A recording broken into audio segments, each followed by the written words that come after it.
This session is going to be in two parts. So we're making the sessions shorter as the afternoon goes by. I hope you notice. So I'm going to have the floor for about 40 minutes, and then we'll have a very quick break, quick enough for you to stretch your legs, but not quick enough for you to escape.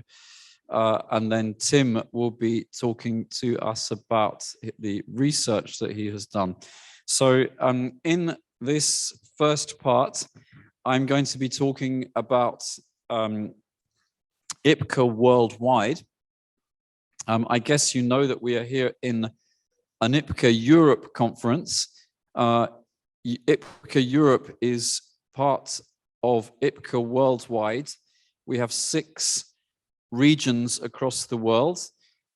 And I thought just to introduce this part, I would show you a few photos. I don't have photos of everybody on the team, unfortunately, but I think, let's see if one of us can get this work. Oh, okay. So just to give you a few faces to look at, this is Carlos Cunningham, who is in Costa Rica. He is one of IPCA's 2 Latin America Caribbean representatives. This is the other Latin America Caribbean representative, Ainsley Davis, who is in Jamaica. And we have also another IPCA Worldwide region is Asia. This is Pod Perapak. He is one of the few people on the Worldwide Steering Committee I have actually met, because a lot of the committee resigned in 2020 just because it was the end of their mandate. Normally, we would have had our worldwide conference in 2020, but I guess you know why we couldn't, if you think about the year. But I was able to meet, Bod was one of the people that I had met before that all happened. So he's in Bangkok, Thailand. Mishi Philippi from IPCA Europe was unfortunately not able to be with us at this conference. He's one of the 2 Europe reps. Tim Dixon, who is hard at work over a hot computer or somewhere and will be speaking to us shortly. So 2nd Europe rep. That's Manny Cordero, who is, I don't know if he's in the room. So yeah, he is there. Okay, so I put your photo with your wife on, Manny, so people would, have some more female presence. There's a lot of men on this committee. So Manny has joined us all the way from North America. He's one of our 2 North America reps, and it's great to have him. We're here at this conference. Joanne Clone is our 2nd North America representative based in British Columbia in Canada. And other Asia representative, Jerry, on the right, Jerry Banabe, who's based in Manila, Philippines. And then 2 from Africa, 2 for the price of 1 on one photo there. For the Africa region, we have on your right, Maurice Muchinyerere from Zimbabwe, is Chaplain General in Zimbabwe, and on your left, Jean-Didier Mboyo from Democratic Republic of Congo, head of our UN team. I'll come back to that, and the 2nd of our 2 Africa representatives. Not shown on this slideshow, unfortunately, is Dave Marshall, who is one of our 2 Oceania representatives from New Zealand. And we have a vacant position right now for the 2nd Oceania representative, but I hope that will change tomorrow. No, Wednesday. On Wednesday, we have one of our Worldwide Steering Committee meetings, which, like all the meetings over the past few years, have been by Zoom. But at that meeting, we will be moving to co-opt Kate Schnering, who is head of Anglican chaplaincy in Victoria, Australia. And we've found her to be another Oceania representative. So that was just to give you a few faces of the team. You can keep the PowerPoint there. I'll come back to it in a moment. I hope you know that the purpose of IPCA is uniting, encouraging, and equipping a global network of prison chaplains as they share God's love and restoring justice. That's the official mission statement of IPCA. I like another way of putting it, which is something that C.S. Lewis, one of my favorite authors, said. He said the typical expression of opening friendship would be something like, "What? You two? I thought I was the only one." And I guess that in your experiences meeting other chaplains, you've had that moment of, "What? You two? I thought I was the only one." Perhaps with also the feeling, if you talk to them a bit more, wow, I had never thought about doing it that way before, because when you go meet someone from a different culture in a different environment, it can challenge you about, in a positive way, about what you're doing in your ministry in prison. And for me, IPCA, whether it's at regional level or at worldwide level, is all about that personal relationship, finding other people where we thought we were the only ones, and we find others, and also being challenged in the way that we engage our practices. Some of you will have heard this story before, but my very first IPCA conference was in France in 2005. It was a Southern Europe conference, and I attended that as a Protestant chaplain. So I should maybe explain that in France, all prison chaplains are volunteers. I've been a volunteer chaplain now for nearly 20 years this year, in a men's prison in Rennes in Brittany, northwest France. And I'm a Protestant chaplain in a very still traditionally Catholic country, in a very Catholic region of this Catholic country. So everything that I have one of, the Catholics have four of. Okay, so I feel very much in the persecuted minority. It's okay. Doris knows this story because I told it to the Catholics as well. So that was my situation. And so I go to this conference in the south of France in 2015, and I strike up this relationship with this guy from Greece. And the guy in Greece is a Roman Catholic, and he has a different problem, because in Greece there is one Roman Catholic for every 4 Greek Orthodox. So he was the persecuted minority, if you like, in his situation. And immediately there was this C.S. Lewis moment of, what, you two? I didn't know Catholics could feel they were in a minority. And out of that came all kind of interesting conversations about how we approach getting on with the other faith group in prison and so on. So my idea for what IPCA should be about is having that conversation. I often say that we're in an environment where walls are growing up all the time. I said that already this morning, and as we've heard already from James as well just now, I think it's so important that we reach out. It's important that we join forces across Christian denominations as well, and of course in other contexts with those of other faiths, so that we find the things that we have in common, which we can work together and support others with. And in that, there are several parts. I think that one of the parts of that is what we've been hearing about the UN. I'll come back to that in a second. Just before I do, something very practical, which we can do as believers, which is one of the things that IPCA Worldwide does. You may be asking yourself, what is the difference between, isn't IPCA Europe enough? What's this worldwide stuff? One of the things that IPCA Worldwide has organized for many years now is the Worldwide Day of Prayer, the World Day of Prayer for Prisons, which is on the 25th of August. And that is the anniversary of the foundation of IPCA in the 1980s in Switzerland. I know in Europe this is often a holiday period, but nonetheless, this is the date which has been chosen, where we will be developing a prayer guide, as every year, which can be used among prison chaplains. Also in prisons, there are inmates that use it. You could use it in your prison, in the service that you conduct in prison, perhaps in a church that you're associated with it, as a way of raising awareness of your ministry. And it's a great moment to be in fellowship with prison chaplains and think about prisons right across the world. This year, it is the region of Oceania that is preparing this. So it will be a fully ecumenical guide, which you can use. And in the next few months, there will be resources available online for translation into other languages. And it's a great moment to perhaps even those of your colleagues who don't think much about the situation beyond their own individual prison. This is a chance for them to wake up and think, there are chaplains elsewhere. And of course, now that we all know about Zoom, we will be holding probably 2 events online on this day, 2 events to cover the different time zones in the world. We've done that for the past 2 years.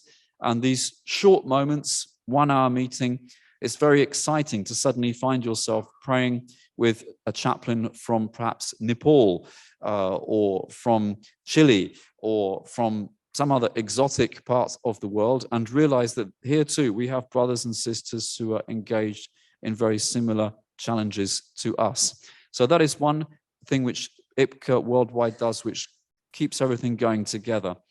A second aspect, which we've already mentioned, I'm just putting this photo up because this is the only time you will see me in a suit, is IPCA Worldwide is the part of IPCA which is officially recognized as an NGO by the United Nations, as we were hearing this morning.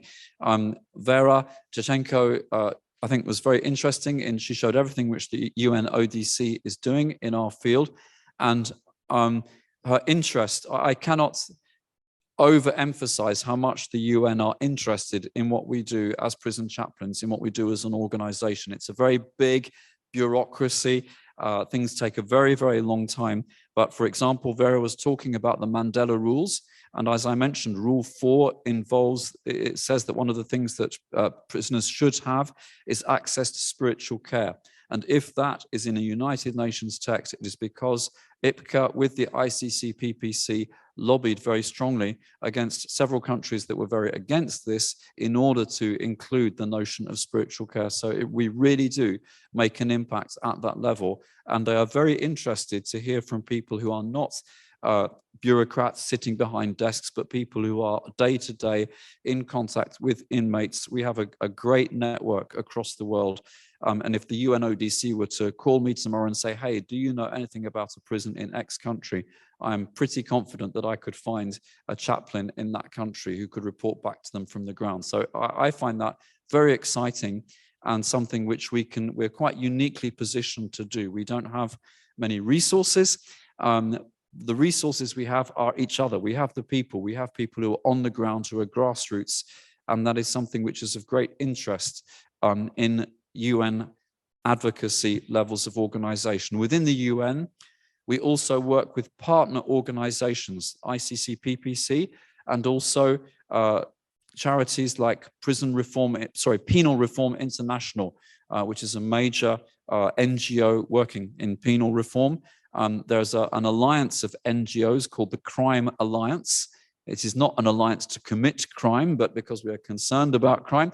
That would include Penal Reform International, also the Institute for Legal Studies, I think it's called, US NGO, which collects academic literature on research into prisons, into criminology, into reoffending.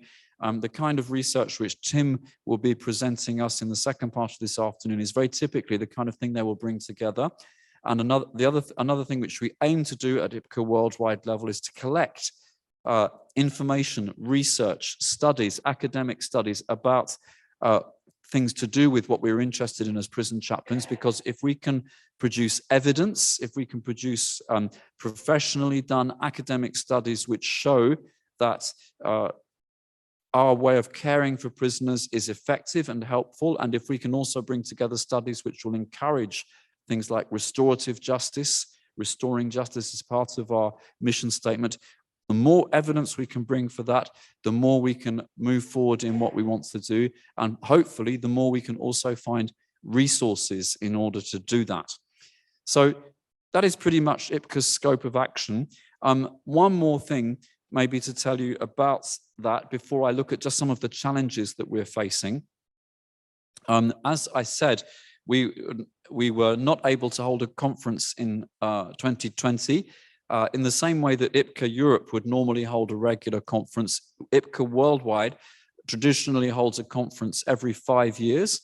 And there was the most recent one was Sydney in 2015. We were supposed to go to Bangkok in 2020, and of course that was cancelled because of the pandemic. So the plan now is for a conference in Bangkok in 2025. I don't have the date yet, but you can already start thinking about that and making some time to go there. The Worldwide Steering Committee will be meeting for its very first in-person meeting. I don't think we'll all make it, but a good number of us should make it.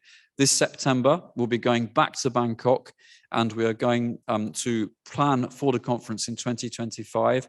The same place, same venue. We have things already prepared for that, and it'll be a great opportunity to meet together again, just as we're doing here. Of course, the world is a very different place to how it was in 2020. There are more concerns about the environment. There are more economic concerns. There are geopolitical concerns. Nonetheless, I believe it is very, very important that we continue with a face-to-face meeting. I'm sure there will be hybrid aspects as well, but there's something about getting together in person, which I think it's important that we maintain. And so we will be doing that. Just a moment while I take my breath, and if you can just swap the PowerPoints over, thank you so much. I'm just going to go very briefly through this PowerPoint. I hope will come along. Just to be very honest with you about some of the challenges that we're facing. I say the world is a different place to before the pandemic, and it's been especially difficult for organizations like ours. Already, with the theme of this conference, we have been thinking about how much it's had a personal impact on us. I think prison chaplains have been among the most exposed in terms of what they do in their ministry. We've been confronted with people who have been very, very vulnerable during the pandemic. That has taken a cost on us. It has taken us a lot of energy and time and stress.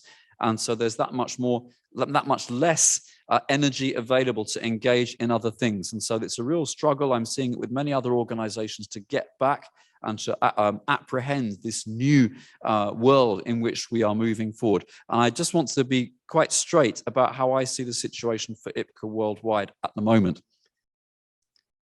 So one thing is that we have to move on from the golden years. I think when IPCA was first founded in the 80s, there was lots of money around. There were lots of interest by governments about alternatives to criminal justice, punitive sentences. I think that has now changed. There's a lot less money around. We had the financial crisis. We've got economic difficulties. And we've got, I think it's true to say, over the globe, it's difficult to generalize, but I think that there is much less interest in alternatives to criminal justice than there was. There's a lot of hardened rules, I think in Europe particularly. So that is a concern for us. So I would say, yes, that what we need now is a resurrection. It's almost like we were dead during the pandemic, and now we need to move on to a resurrection. What does that look like for IPCA Worldwide? And this is really a request for help, I guess. I'm really grateful for my colleagues on the Worldwide Steering Committee, but there are other things which I think probably we need to think about in IPCA Europe, and we also need to think about in Worldwide. We need to really need to improve our administrative structures. We need to revise our constitution, just as IPCA Europe is doing this time. We need to look at our governance, at our accounts, data protection. It would be great if we could have an international secretariat. I can't remember who said, James was talking about, I think, was it James said that there was only 2 full-time staff when he joined.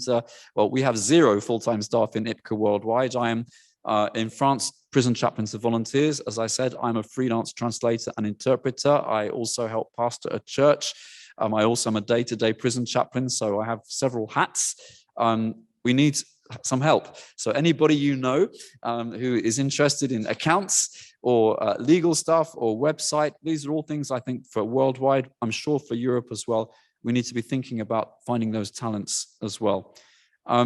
Also, and this sounds very, not very to do with pastoral care or something, but I think it's important for us to find a new business model. I think before IPCA Worldwide was looking for big government subsidies, big gifts for places. That is no longer the world that we are in today. And we've talked about membership fees.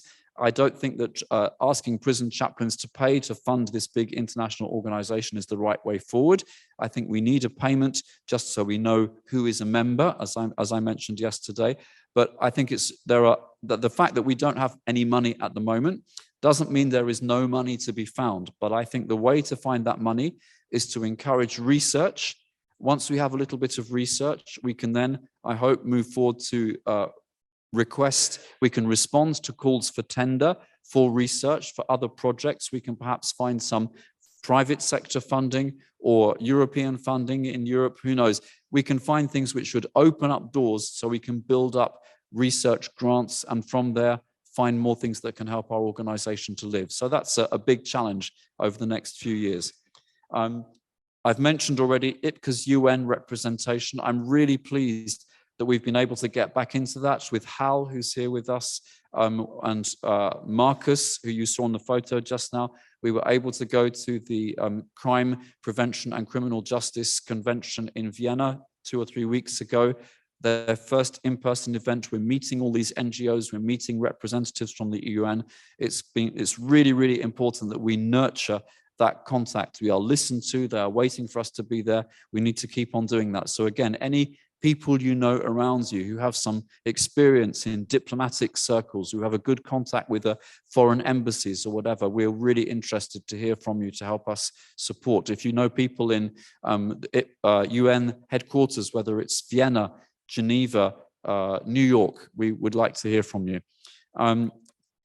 That's an easy one. Developing a strategy for coordinating an international community of chaplains. If you have an idea, please tell me. That's what we're trying to do. We're trying to work out how, in this new age of Zoom, environmental challenges, the economy, the importance of face-to-face meetings, wars, how we carry on nurturing this international community where we have this experience of friendship and discovery and finding people who are like us and yet different, who share the same concerns, who can enrich our practices and we can enrich them. And nearly finished, IPCA in regions where it is underrepresented. I think Europe has an incredible strength and also a challenge. IPCA Europe is, I think, without doubt, the best financed IPCA region. It's not an accident that you're the first region to be able to organize a conference. Historically, IPCA Europe has also been very strong.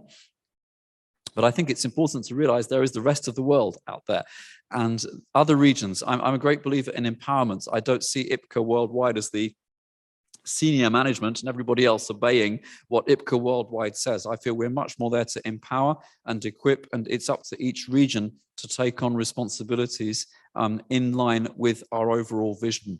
And I think the role of Europe is really important there because we can lead by example. We have a long track record of what we do, but at the same time, we have to acknowledge and recognize different cultures, different environments, places where prison chaplaincy is organized completely differently, places where Christianity is not the majority religion.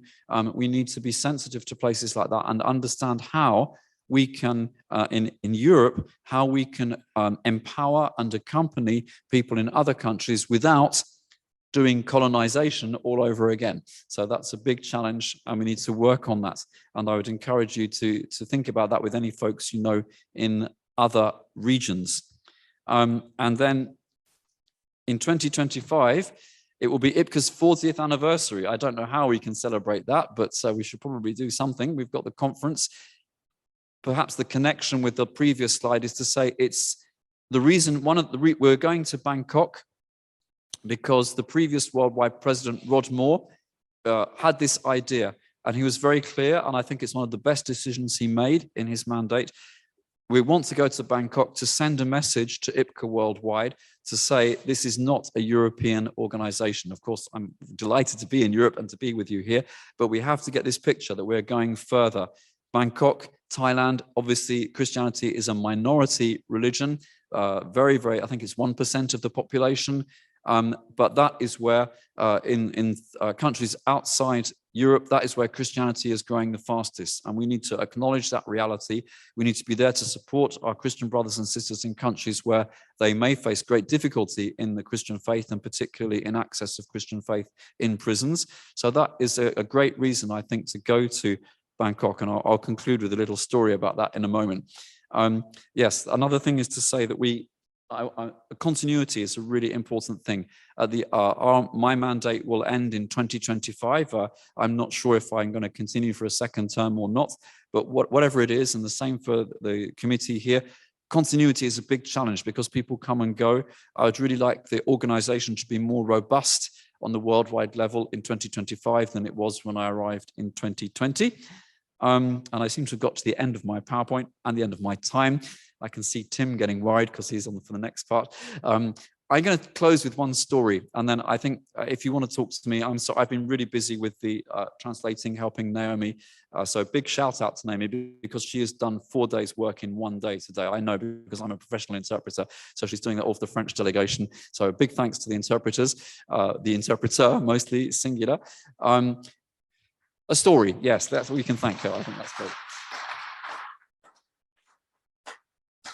If you want to come up and chat with me, try and find a moment when I'm not looking too preoccupied, and I will make time to talk to you. But just a story to finish, where to see where I really see the hand of God in all this. I've talked a lot about strategy and organization and things like that, but we're in Vienna with Hal, myself, and Marcus, and I had a list of people I wanted to meet and contacts to make and everything. And of course, there are countries, governments, justice ministries, and NGOs from all over the world. And there was a big presence of Thailand. Although that's good, because we're going to Thailand in 2025, I didn't know that at all, but Thailand were very involved. They were leading side events. The government was leading side events. A non-profit NGO that works on restorative justice, which was founded by the princess of the late king in Thailand. She may well be, I think, a Christian believer, but she's definitely very interested in restorative justice, in women's rights in prison, minority rights in prison. So they were there doing a side event as well. We were able to prepare the ground for coming in 2025 with these officials. So I felt that was a little inspiration from the Lord, saying, oh, look, you've got people, we're making contacts, it's opening the way. And there were two Thailand guys from the Ministry of Justice in Thailand on a stand, two prosecutors, not the kind of person I talked to as a prison chaplain. But anyway, I went to say hello to these prosecutors. I went to the one guy and said, oh, I'm from the Christian Prison Chaplains Association. He said, oh, my colleague is a Catholic.